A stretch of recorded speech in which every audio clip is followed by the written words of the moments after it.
Okay, good evening. Welcome to tonight's shir. Tonight's shir is entitled Calling In-Laws by Their Names. I've come across this recently in different circles, and it came as a bit of a shock to me, and I was keen to explore it from a halachic point of view, whether or not this is actually allowed.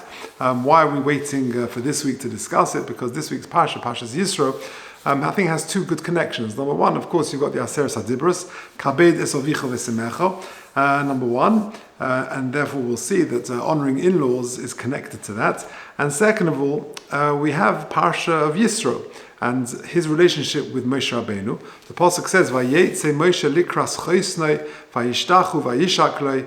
That Moshe Rabbeinu goes out to greet Yisro and he embraces him. Vayishalu ish l'reyehu l'shalom vayovo ha'ela. So Rashi says, "Kavod gadol nischabed Yisro ba'isashah." Moshe Rabbeinu gave his father-in-law tremendous honor, tremendous kavod, kim sheyotze Moshe, because when Moshe Rabbeinu went out to greet his father-in-law, yotze Aaron Nadav Avihu, Aaron and his two sons, Nadav and Avihu, went out as well. And who would see Moshe and Aaron and Nadav and Avihu go out and not themselves go out? So it turned out that the entire Klal Yisrael came out to greet Yisro. And the pasuk continues, "Vayishtachu vayishaklei ein yodea mi hishtachah." Rashi says, "Kasher omer ish l'reyehu mi hakaru ish," who is referred to ish elsewhere. Ze Moshe shene'emar v'ha'ish Moshe. So you see that Moshe Rabbeinu gave his father-in-law tremendous kavod by going out to greet him, by welcoming him into the Jewish camp, and therefore it's a great opportunity to discuss this concept of calling in-laws by their names. Now, the Rashi is based on a Mechilta. The Mechilta quotes what I just read, and if you're listening online, email me at j.golker@gmail.com, I'll send you the handouts. And the Mechilta adds, in the second line there on the third box, Mikan Omru, La'olam yehe Adam noyeh kavod b'chamov, that a person should always honor his in-laws with respect. V'chein David Omar l'Shaul, and says the Mechilta that David HaMelech honored Shaul, who of course was his father-in-law, and said, V'avi re'ei gam re'ei, that's talking about the incident where he cut the corner of the cloak of Shaul, and he called him Avi. He called him my father. Melamed shoyonog be kovid kekovid aviv. Says the Medrash that it teaches us that David HaMelech was nohei kavod, gave honor to his father-in-law Shaul HaMelech like he would his own father. The Yalkut Shimoni adds on that, and he says in the next line, Amalei David va'avi ra'a gam re'ei gam re'ei shech mikan shechayav odem b'chavod cham kekavod aviv. So again, you've got two important sources telling us that there is an obligation to honor one's parents-in-law. Now the question is this D'oraisa, is this Drabonon? Always the important question to ask. The vast majority seem to say that the obligation is Drabonon. The Shulchan Aruch in Yeridin, in Hilchos Kivud Aveim, in Siman Reish Mem, Sif Chaf Dalet, says, Chayev Adam lechabed chamav, that a person is obligated to honor their in-laws. And the Shach says, he's quoting the Bach, Tahanu shesomchu b'mixas lechvoid chayev lechabdei kamoisha zakenim chashuvim. Not that there's the same status as honoring one's parents. That's of course one of the Aseres HaDibros, and that of course is a D'oraisa. But like other important people, like other shazakenim chashuvim, so they take on that it's a drabonon. However, there are some who say it is a D'oraisa. The Sefer Charedim says it straight out. He says midoraisa, a person is obligated to honor in-laws midoraisa. V'chein ho'ish chayav b'chavod chamav v'chamoso v'tamim mishum de'ish v'ishte kechad gufa, because essentially a man and wife are like one entity, they're one body, and therefore just like the wife, let's say, has got to honor her parents, so too the husband is an extension of his wife and is one entity with her, and therefore also has to honor her parents, his in-laws. And it goes both ways. And interestingly, there's another source which people point to, and that is the famous Igeres Hagra. We know that the Vilna Gaon, living in the 18th century, at some point made his way to Eretz Yisrael. He wanted very much to leave Vilna and to go to Eretz Yisrael. In the end, it never transpired. He got quite far. I think he got as far as Berlin.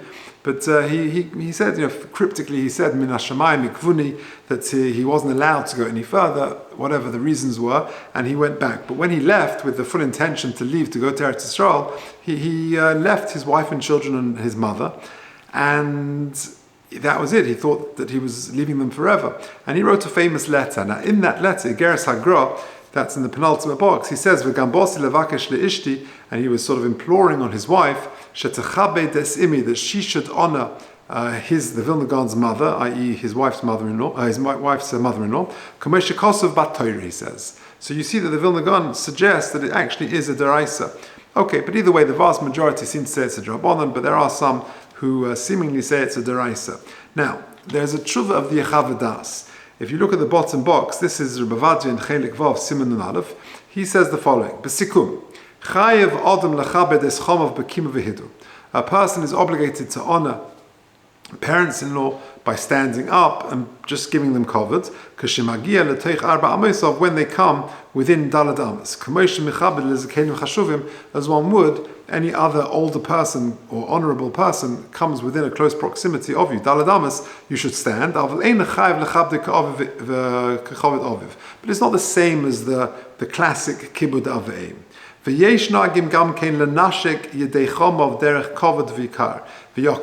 is also there in the Rabbi says that it's a custom to actually kiss the hands of the father-in-law, and that is quite common to see in the Sephardi world. They say Good Shabbos and then they sort of kiss their hand or they kiss your hands. So that is an affectionate and honourable way to engage with your father-in-law. V'chein royu lasos of a prat. And especially if the father-in-law is a Talmid Chacham or Baal Maisim Tovim or does Chesed, and so too, not only a father-in-law but also a mother-in-law to respect and honor her appropriately. And so too, a daughter-in-law should honor her parents-in-law as the best of her ability. So that's the background. Now, what about calling in-laws by their names? What's the story?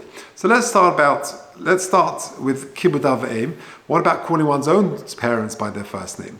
So that is very much covered in Yeridea, in Siman Reish Mem, the halachas of Kibud Av'eim. Now we know there are two distinct elements to Kibud Av'eim. There's Kibud and there's Moira. Kibud is Kabedes Ovicha V'Semecha, and Moira is Ish Imoy V'Oviv Tirou. The Shulchan Aruch in Sif Dalet explains what Kavod is, and in Sif Beis tells you what Moira is. So first of all, Kavod. Top of the next page, the first box. Ezel Kavod. What is Kibud Av'eim? Ma'achiloi u'mashkeu, to give parents to eat and to drink. Malbish u'machase, to clothe them. U'machase, and to sort of cover them.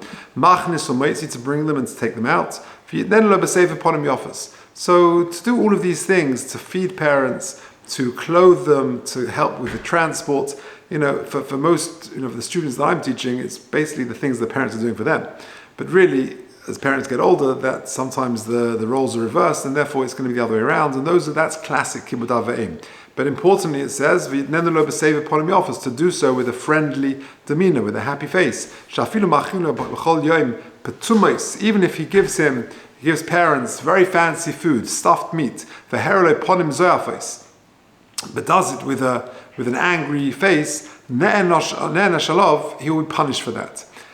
Says the Ramah, i.e., that you can give parents some very basic things. However, if you do it with a smile and with respect, then, as the Ramah says, Noichel Olam Haba, a person will inherit Olam Haba. Okay, now that is Kibud. Moira in Sif Beis, the Mechaber says, Ezehu Moira, Lo Yamad B'Mkoimoi. Fearing involves not standing in their place, in their special designated place, or their special seat in shul, nor to sit in their designated place, whether it's in their favorite armchair or their place at the table, nor to contradict them, not to sort of say, yeah, my dad's right or my mum's right. Even that is considered a violation of Moira, the reverence one should have for parents. And then the Mechaber carries on and says, and you shouldn't call your parents by their name, lo b'chayav v'lo b'moisei, neither in their lifetime nor after their death, ela omer abamari. So you see, black and white, the Mechaber says not to call parents by their first name. Now, the question is, does that extend to in-laws? So the Yechavadas, in the next box, says something fascinating. Vehin emes, shemoran ha'chidoi, quotes the Chidah, b'sefer B'Seilam, kosav al divrei ha'sefer chasidim shom, shemashenema etzel Elisha. when Elisha was lamenting the departure of Eliyahu Hanavi, he says Avi Avi. He says Avi twice. Avi b'kibud and Avi b'meira. It refers to both aspects that we just mentioned, kibud and meira, that he had for his Rebbe, that one has for his father as well. In fact, the Mechaber says b'shar dvarim shamish Rabbi. So there's an overlap there. So either way, Elisha said Avi Avi, referring to both kibud and to meira. Shebezeh nichem ashelomdu chazal shechayev adam b'kavod chamov. Shenemar, what's the source that one has to honor one's in-laws? Because it says with David in respect to Shaul, "Va'avi re'ei gam re'ei," that my father see the corner of the cloth that I cut off. But he says Avi once. V'loy amon shechayev gam b'meiroi. That refers to kibbut, but there's no meira for one's in-laws. There's just kibbut. Lefi shloinema avi ele pamachas, says the Yechavadas, quoting the Chidah. V'lochein. And therefore, one is not obligated in meira of in-laws, but only kibbut. Now, that's a very important distinction. So when it comes to parents, there's both kibbut and meira, but when it comes to in-laws, there is kibbut only and not meira. And therefore, since the prohibition to call a parent by name is related to the mitzvah of meira, then it doesn't actually apply to in-laws. And therefore, technically, one would be able to call parents-in-law by their first name because it's not a violation of Meira, because Meira does not apply to them, only Kibbud. And this is not Kibbud, this is a din in Meira. And therefore, it's permitted to call in-laws by their names. However, it depends very much on the context, because if the circles, if, for example, when I heard people were calling their in-laws by their first name, I was quite shocked. I thought it was a very sort of a lack of honor to them, and therefore, if it detracts from the honor that is due to them, then that could be a violation of the honor that is necessary. And therefore, it depends very much, in which community and which circles a person swims in. And it would vary from community to community and family to family. In fact, the Sefer Yoshe Hori, which is Rabbi Yisrael Rappaport, there in the next box in Siman Chof, he says, the reality is that the Jewish world, their custom is to be careful with this, to call in-laws by their first names, even not in front of them. And since that has become sort of the mainstream practice in Yava v'yikra b'shmom, Hari says zilzul b'chvoidom da'asir l'kul alma. Calling them by their first names would be a zilzul of their honor, a sort of a disgrace of their honor, and therefore it would not be allowed. But technically it is allowed, technically it's mutter. It just depends very much on the circles and the community and the family where one comes from. However, the custom to add sort of a respectful title before the name is certainly okay. So for example, let's say you've got a Bubba or Zayda, Saba, Sabta, Grandma, Grandpa, and they're known as by their first name. There's Grandpa, Grandpa John, and there's a Zayda Moshe or something like that. Then calling them that with a respectful title, with the Zayda or the Grandpa or Saba first or something like that is okay. So the long and short of it is, since calling in-laws by their names is a din in Meira and not in Kibbut, technically it's okay, unless it's considered, unless it detracts from the honor due to them, in which case it would be also. So it depends very much on the community and the family and the circles in which one is in.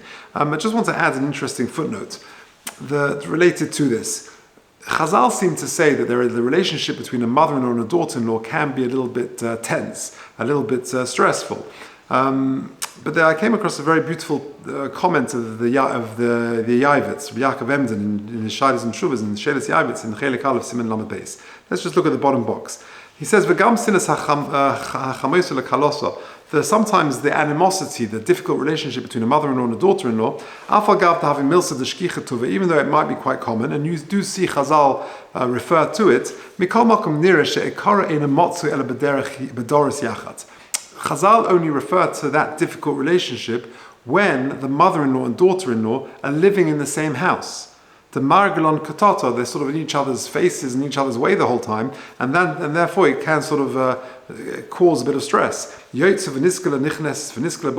time she walks in, they sort of bump into each other. And for example, the Novi says in the Tana Korah Achrav Mole, Al Da Achron kama hibas kama ba'ama. For example, the Gemara says in the end of Sota that in the times preceding Mashiach, a child will stand up against the parent, kala b'chamoisa, daughter against the mother-in-law, and chutzpah yaski, for example, there'll be lots of chutzpah.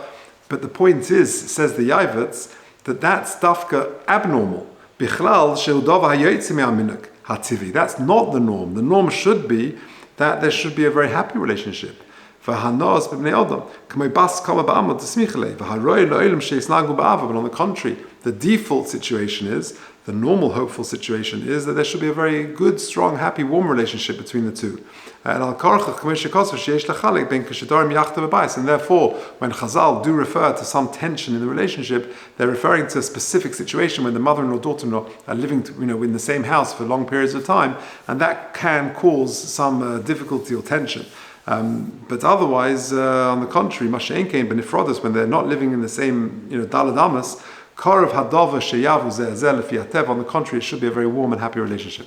So just to summarize, calling in-laws by their names, we've discussed it in this week's parsha for two connections to the Sedra. Number one, kabed tzvicha v'semecha. Number two, the honor that Moshe Rabbeinu gave his parents and his father-in-law. And the Mechilta and Rashi says that there is we see from him, Ikan Odom Omru La'ilam, the Odom Noeg Kavod B'chamav, that a person should give honor to his parents-in-law. And it's based on a pasuk in Shmuel Aleph that David HaMelech gave kavod to his father-in-law Shaul. He says, Avi Re'ei Gam Re'ei. However, and although it's a machlekes whether it's Drabonon and Deraisa, the vast majority say Drabonon and some say Deraisa, the fact that it says Avi once as opposed to Avi, which is both Kibbud and Moira, the Av one reference is referring to Kibbud and not Moira, and therefore Kibbud and Moira are very distinct things. Kibbud refers to the physical needs of parents, to clothe them, to give them to drink, to transport them. Masha'enkein Moira is reverence due to them, and not calling them by their first name is a din in Moira, not covered, and therefore that applies to parents. Masha'enkein to parents-in-law. However, therefore technically it is allowed to call parents-in-law by their first name. However, so long as it does not detract from the honor due to them, and that, as I said, depends on the community and the society in which one lives, and it could vary from one community to the next. And then lastly, we mentioned the Yavitz, that sometimes Chazal seems to refer to a difficult relationship between a mother-in-law and a daughter in particular. But he says the Yavitz, that's only referring to when they're sort of living together for long periods of time. But otherwise, when they're living separately, on the contrary, it should be a very warm and loving relationship.